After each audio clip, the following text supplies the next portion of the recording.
Hello students, आज हम लोग क्लास 11 स्ट्रक्चर ऑफ एटम के अंदर पढ़ेंगे cathode ray experiment. Cathode ray experiment के द्वारा जे थॉमसन ने इलेक्ट्रॉन का डिस्कवरी किया था। कैथोड रे एक्सपेरिमेंट के लिए एक डिस्चार्ज ट्यूब का यूज किया गया। डिस्चार्ज ट्यूब एक हार्ड ग्लास ट्यूब होता है, उसमें 2 इलेक्ट्रोड फिटेड होता है और एक वैक्यूम पंप लगे होता है।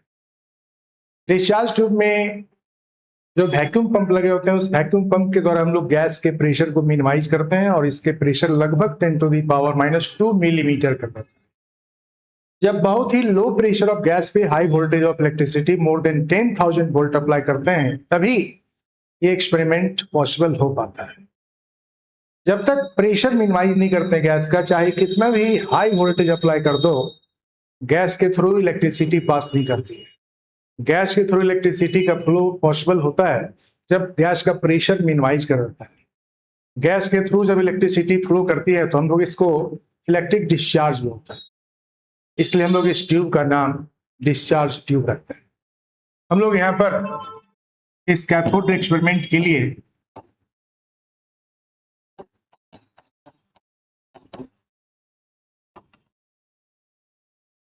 इक्विपमेंट को समझते हैं। पहले यह डिस्चार्ज ट्यूब है जो हार्ड ग्लास ट्यूब होता है और इसमें ये वैक्यूम पंप लगे हुआ होता है।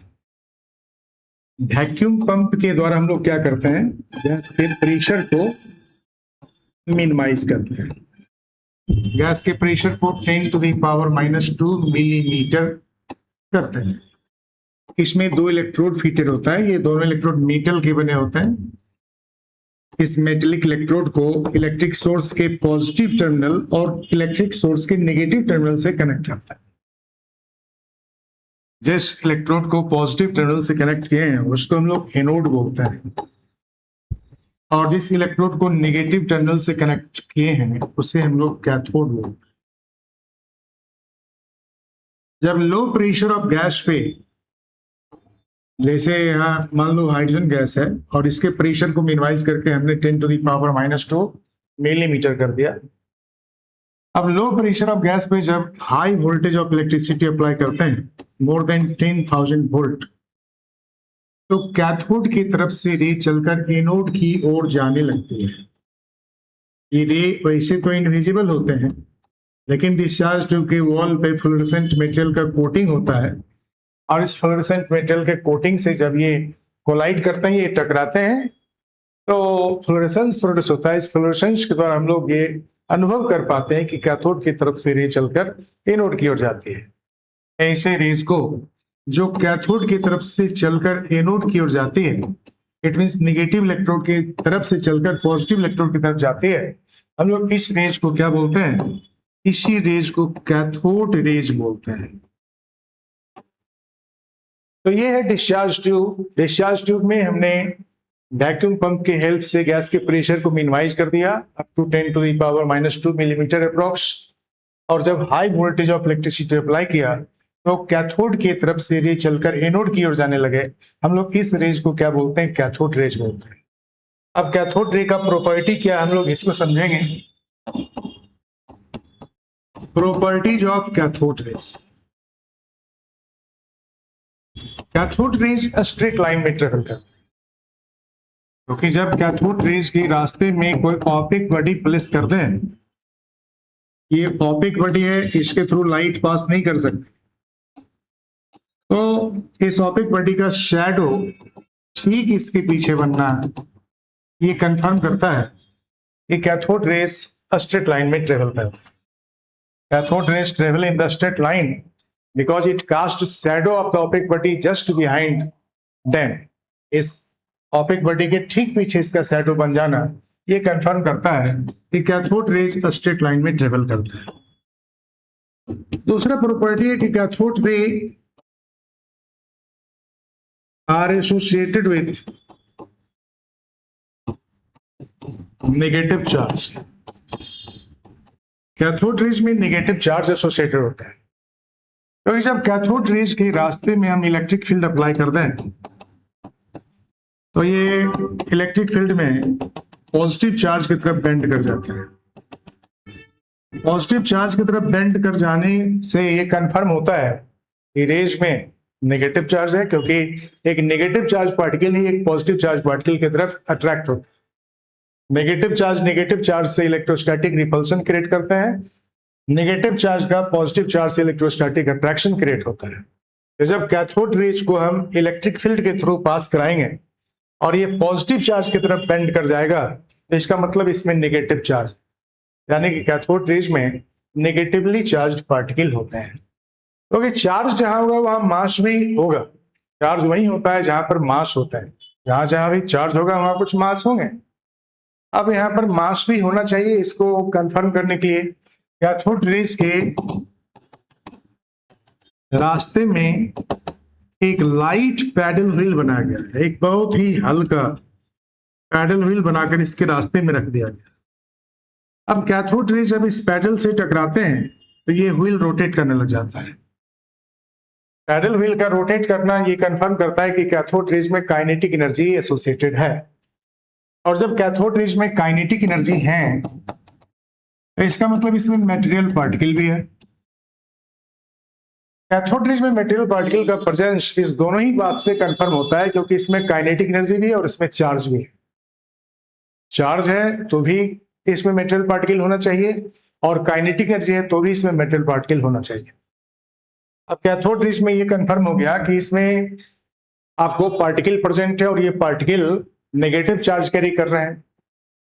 तो कैथोड रेज में जो चार्ज होगा इसके पार्टिकल का, या इसका जो मास होगा वो कितना होगा, इसको फाइंड करने के लिए थॉमसन ने इस इक्विपमेंट में थोड़ा मॉडिफिकेशन किया और एक नया एक्सपेरिमेंट किया। इस एक्सपेरिमेंट में उन्होंने कैथोड रे पार्टिकल का चार्ज और मास का रेशियो फाइंड कर लिया। इसके लिए उसने नेगेटिव और ये पॉजिटिव इलेक्ट्रोड बनाए, वैक्यूम पंप के हेल्प से गैस के प्रेशर को मिनिमाइज किया। जब कैथोड की तरफ से रे एनोड की ओर जाने लगे तो इस एनोड में एक होल बना दिया। इस होल से ये कैथोड रेज पास करता है और स्ट्रेट लाइन में जाता है। अब इस होल से जो रे पास करता है, in absence of electric field and magnetic field, ये स्ट्रेट लाइन में जाता है। लेकिन जब हम लोग यहाँ पर इलेक्ट्रिक फील्ड अप्लाई करते हैं, मान लो आपने यहाँ पर इलेक्ट्रिक फील्ड अप्लाई कर दिया। अब यहाँ पर इलेक्ट्रिक फील्ड जब अप्लाई कर देते हैं तो ये पॉजिटिव चार्ज वाले प्लेट की तरफ बेंड करके पास करता है। इसका मतलब इसमें नेगेटिव चार्ज है। पॉजिटिव चार्ज फील्ड की तरफ बेंड करना है का मतलब इसमें नेगेटिव चार्ज है। अब इसने इलेक्ट्रिक फील्ड भी अप्लाई कर दिया और इसी के परपेंडिकुलर मैग्नेटिक फील्ड भी अप्लाई किया। अब इसके परपेंडिकुलर एक मैग्नेट भी लगा दिया। मतलब इलेक्ट्रिक फील्ड और मैग्नेटिक फील्ड दोनों ही अप्लाई किया गया जब इसके रास्ते में। तो मैग्नेटिक फील्ड का स्ट्रेंथ ज्यादा होने पर ये मैग्नेटिक फील्ड के इफेक्ट में बेंड कर गए, और इलेक्ट्रिक फील्ड का स्ट्रेंथ ज्यादा कर देने पर इलेक्ट्रिक फील्ड के इफेक्ट में ये बेंड कर जाते हैं। अब इलेक्ट्रिक फील्ड और मैग्नेटिक फील्ड दोनों को एडजस्ट किया, इलेक्ट्रिक फील्ड और मैग्नेटिक फील्ड दोनों को बैलेंस किया, सो दैट कि रेज स्ट्रेट लाइन में जाने लगे, जैसा कि ये एब्सेंस ऑफ इलेक्ट्रिक फील्ड और मैग्नेटिक फील्ड में जा रहे थे। तो इलेक्ट्रिक फील्ड का स्ट्रेंथ और मैग्नेटिक फील्ड का स्ट्रेंथ कितना लेने पे रेज बिल्कुल स्ट्रेट लाइन में जाते हैं, जैसा कि ये एब्सेंस ऑफ इलेक्ट्रिक फील्ड और मैग्नेटिक फील्ड में जा रहे होते हैं। अब इस इलेक्ट्रिक फील्ड का स्ट्रेंथ और मैग्नेटिक फील्ड का स्ट्रेंथ जितना लिया, उस दोनों को कंपेयर करके E/m के वैल्यू को फाइंड कर लिया गया, और ये E/m का वैल्यू जो है ये 1.76 इंटू 10⁻11 कूलम्ब पर किलोग्राम के इक्वल है। यानी कि इलेक्ट्रॉन का ना तो चार्ज का पता लगा पहले, ना ही मास का। इलेक्ट्रॉन के चार्ज और मास का रेशियो सबसे पहले फाइंड हुआ, जिसको हम लोग E/m वैल्यू बोलते हैं। E/m वैल्यू का मतलब इसी को स्पेसिफिक चार्ज कहा जाता है। स्पेसिफिक चार्ज का मतलब हो गया चार्ज और मास का रेशियो, चार्ज बाय मास। तो चार्ज बाय मास का वैल्यू है 1.76 इंटू 10⁻11 कूलम्ब पर किलोग्राम। सीजीएस यूनिट में हम लोग 1.76 इंटू 10⁸ कूलम्ब पर ग्राम भी बोल सकते हैं। तो इलेक्ट्रॉन का चार्ज और इलेक्ट्रॉन का मास अब फाइंड कैसे होगा? हमने अब तक इलेक्ट्रॉन के स्पेसिफिक चार्ज को फाइंड किया, इट मींस चार्ज और मास का रेशियो फाइंड किया। अब इलेक्ट्रॉन के चार्ज को फाइंड करने के लिए मिल्कन ने एक वाइल ड्रॉप एक्सपेरिमेंट किया। Millikan, R E. Millikan find charge associated with cathode ray particle. Cathode rays particle में चार्ज कितना होगा, इसको फाइंड किया वाइल ड्रॉप एक्सपेरिमेंट के द्वारा। जो एक्सपेरिमेंट इनका था, मिल्कन ने जो एक्सपेरिमेंट किया, इस एक्सपेरिमेंट को वाइल ड्रॉप एक्सपेरिमेंट बोलते हैं, जिसके द्वारा चार्ज डिटरमाइन किया गया 1.602 into 10 to the power -19 coulomb. जो एक्सपेरिमेंट किया था उस एक्सपेरिमेंट का नाम है oil drop experiment. Oil drop experiment के द्वारा इलेक्ट्रॉन के चार्ज डिटरमाइन कर लिए गए और ये है 1.602 into 10 to the power -19 coulomb. अब इलेक्ट्रॉन के चार्ज और इलेक्ट्रॉन के स्पेसिफिक चार्ज दोनों पता हो गए। तो चार्ज और स्पेसिफिक चार्ज जब दोनों पता हो गया तो मास ऑफ इलेक्ट्रॉन कितना होगा, यू कैन कैलकुलेट। इलेक्ट्रॉन के चार्ज भी पता हो चुके हैं और इलेक्ट्रॉन के स्पेसिफिक चार्ज भी हम लोग फाइंड कर चुके हैं। तो इलेक्ट्रॉन के चार्ज में जब हम लोग इलेक्ट्रॉन के स्पेसिफिक चार्ज से डिवाइड करेंगे तो इससे मास ऑफ इलेक्ट्रॉन फाइंड होगा। चार्ज का वैल्यू E है और स्पेसिफिक चार्ज E/m है, इससे मास फाइंड हो जाएगा। E/E/m गिव्स मास। ये मास जो मिलेगा, चार्ज का value 1.602 into 10 to the power -19 coulomb है और specific charge 1.76 into 10 to the power 11 coulomb पर किलोग्राम है। जब इस दोनों का रेशियो निकाला गया चार्ज और स्पेसिफिक चार्ज का, तो मास फाइंड हो गया 9.11 into 10 to the power -31 kilogram. तो इलेक्ट्रॉन का, it means cathode ray particle का mass 9.11 into 10 to the power -31 kilogram और सीजीएस में इसको बताएं तो 9.11 into 10 to the power -28 gram के इक्वल होता है। तो इस तरह से हम लोग इलेक्ट्रॉन का स्पेसिफिक चार्ज, हेड चार्ज और लेटर ऑन मास को फाइंड कर लिए। अब इस तरह के पार्टिकल जो कैथोड रे में पार्टिकल हैं, इसके लिए सोचा कि क्या ये गैस के आयोनाइजेशन से प्रोड्यूस होते हैं या इलेक्ट्रोड के द्वारा प्रोड्यूस होते हैं।